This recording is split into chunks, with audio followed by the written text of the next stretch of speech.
Hello, I'm Anand Naidoo in Washington. The main story is brought to you by Al Jazeera.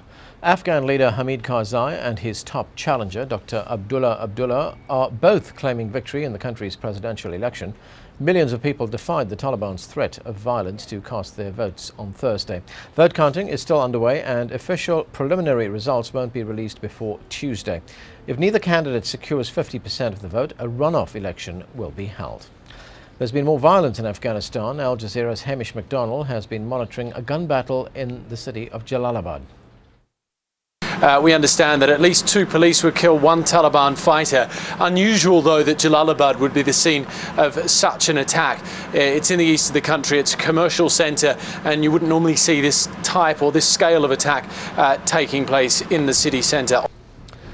At least 24 people have been killed and 40 wounded in clashes in Somalia's capital, Mogadishu.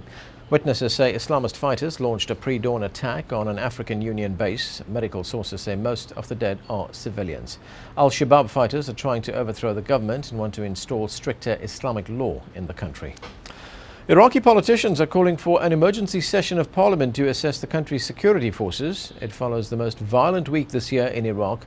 On Friday, 2 people were killed when a bomb exploded in a market in Baghdad's Dora district.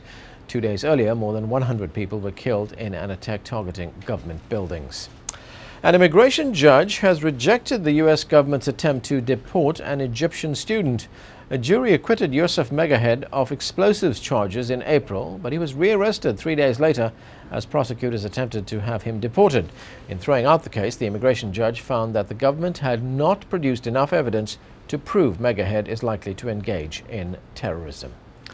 Oil prices have jumped to their highest level this year. The spike followed positive comments from Federal Reserve Chairman Ben Bernanke, who said the U.S. economy is nearing a recovery.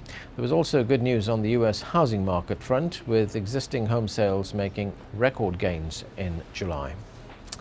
Those are our top stories. Don't forget, you can keep up to date with all the news on our website. You'll find that at aljazeera.net/English.